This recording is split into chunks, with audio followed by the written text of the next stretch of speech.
Experience the raw power of classic cinema. In this episode of Hollywood Insiders, we dive deep into one of the most ambitious sequences ever filmed.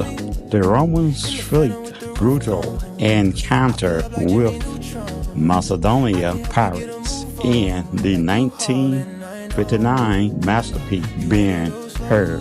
While the Chariot Race often steals the spotlight, the naval battle remains a technical marvel of practical effect and mature work. We explore how MGM used massive water tanks and scale models to create a vertical scene, a sense of ramming speed that still holds up today. And so let's go ahead and get into this clip. Again, this is a review on 1959 masterpiece of Ben-Hur, starring the late Charlton Heston, the same actor that actually played Moses in the Ten Commandments. I know. Let me put it in fire.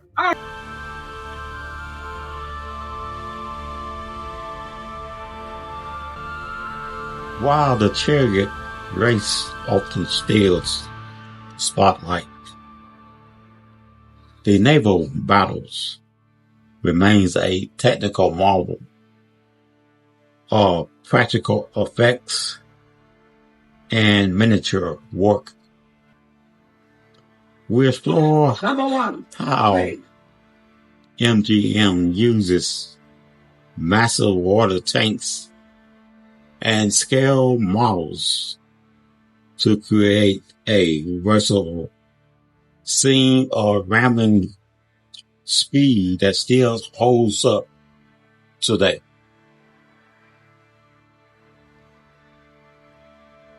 Always going on to that. Yeah. Council. Let go! Race! Let's go! Jasmine Wright.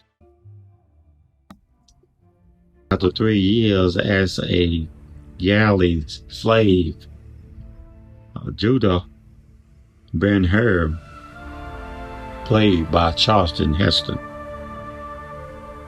is assigned to the flagship of the Roman consul, Chariot Race. In the 1959 epic Ben-Hur, the Roman fleet battle against Macedonian pirates served as a pivotal turning point for the protagonist. After 3 years of a galley slave, Judah Ben-Hur, played by Charlton Heston, is assigned to the flagship of the Roman consul, Chariot Race. The sequence of events. The attack. A fleet of approximately 60 pirate vessels, many of them tyrants, engage 100 Roman ships in a narrow channel. The survival. As the pirates fleet rams and boards the Roman ships, it begins to flood, having been unchanged by Agranius earlier. Ben-Hur managed to free himself and other rowers before the ship was destroyed. The rescue and the chaos of hand-to-hand combat and sinking debris. Ben-Hur rescues Aurelius from drowning.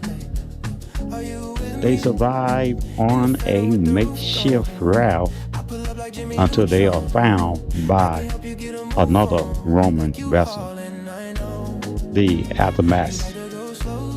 Upon learning that Rome was victorious, Aurelius credited Ben-Hur with saving his life. This act leads to Aurelius to eventually adopt Judah as his son, and granting him Roman citizenship, and the freedom he needed to pursue his revenge. Production facts versus historic accuracy. Filming. To achieve the ramming speed, intensity, MGM utilized massive water tanks and scale models at Senator Studios rather than filming on the open sea. Historic accuracies. While cinematically stunning, historians noted that by the first century, privacy in the Mediterranean had largely been suppressed by Pompey, making a fleet battle of this scale.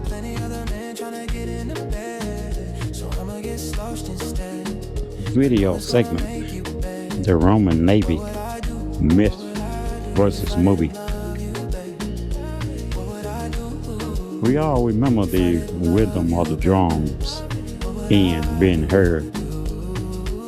Battle speed, attack speed, ramming speed. It's one of the most intense sequences in cinema history. But how much of the Roman naval carnage was actually real, and how much was pure Hollywood magic? Clips of the 1959 Battle of BTS, the ships, miniatures. First, let's talk about the ships. To capture the scale of MGM didn't just build one ship. They built a fleet of triremes. In the movie, these are massive, multiple deck monsters. Historically, they got that right. But the function was a bit different. Romans wasn't naturally born sailors like the Greeks. To win at the sea, they turned naval battles into land battles using a progress, a giant boarding bridge with a spike. In the film, we see a lot of ramming, which did happen, but the real Roman secret weapon was the sheer number of legionaries they could pour onto an enemy deck once they locked the ship. Reality check: the pirates. Then there's the enemy, the Macedonians pirates. In the movie, they are a massive threat to the Roman Empire. the reality. By the time of Judah, however you want to pronounce that, Ben-Hur around 26 AD, the Macedonian, or should I say the Meridian, was actually a Roman lake. The great pirate wars were largely over, thanks to the property the great decades earlier. A fleet-on-fleet battles of this size in the first century is a big historic created license. But man, does it make for great drama.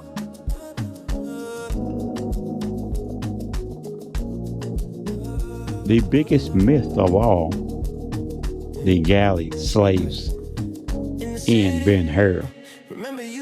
The royals are slaves in change in the actual Roman history. Romans was a skilled, paid profession for citizens of freedmen. Rome didn't want chained men who might revolt during a battle. They wanted motivated sailors. But if you're a director like William Wyler, the image of a hero breaking his chains is too powerful to ignore. It's a perfect example of Hollywood pasteurizing theme over trivial. In this case, it worked perfectly. The practical effects destroying complete outdoors water tanks at Senator Studios in Rome, specifically for this sense. It was filled with millions of gallons of water and used hydraulic system to create realistic waves, miniature and full scales. Most of the crashing and sinking ships were highly detailed miniatures, around 30 to 40 feet long. However, a few full-scale pyramids were built to film the actors on the deck. These ships were so heavy that they actually proved difficult to maneuver in the tank. Safety hazards. The ramming was achieved by pulling the miniature ships into each other with underwater cables. It was, of course, a dangerous shoot. The actors and the stuntmen in the water had to avoid being crushed by the massive waterlogged wooden structure.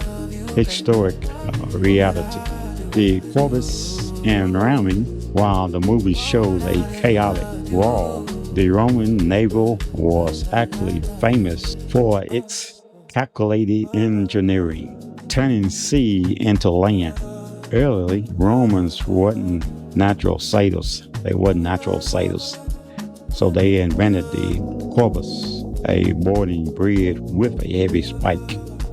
When the ramming of enemy ships, the bridge dropped, locking the vessel together, and a Roman legionaries could swarm the deck and win with hands-to-hand combat.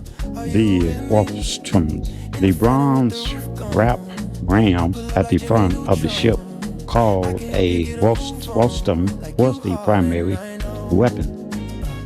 The goal wasn't just to hit the ship, but to strike at a specific angle to flank, to snap the enemy's or punch a hole in the hull. Privacy in Ben-Hur era. Historically, by the time of Judah, Ben-Hur, around 26 AD, the Roman Navy had already largely wiped out privacies in the Mediterranean. Major naval battles between massive fleets were rare by this point in history. And so there you have it. That's my review of this 1959 classic, again called Ben-Hur, played by the late Charlton Heston. And we all know who Charlton Heston was. A really great actor. He is also the actor that actually played Moses in the Ten Commandments. Matter of fact, when you hear his voice in this movie, it reminds me of the part that he played as well in the Ten Commandments. Your voice can't change who you are. It is what it is. Just like my voice. Once you hear my voice one time, you cannot change who I am. You cannot fake it. You cannot imitate it.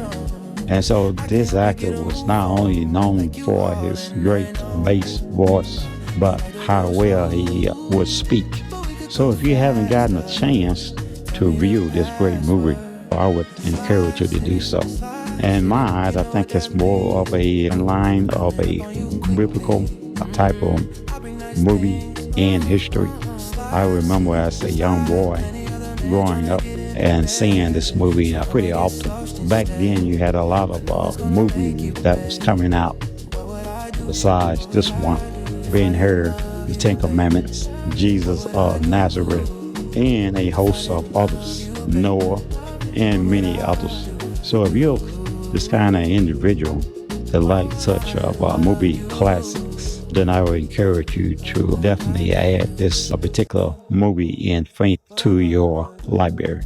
And so that's going to do it for this episode of Hollywood Insiders. Again, I'm your host, John Chaff, and it is a privilege to bring you a review of such a movie as Ben-Hur. And so we ask if you would to support the channel simply by liking, sharing, and subscribing. And don't forget to hit that notification bell so that you will know when we are doing a upload. Again, we thank you for watching, and we'll see you in the next episode.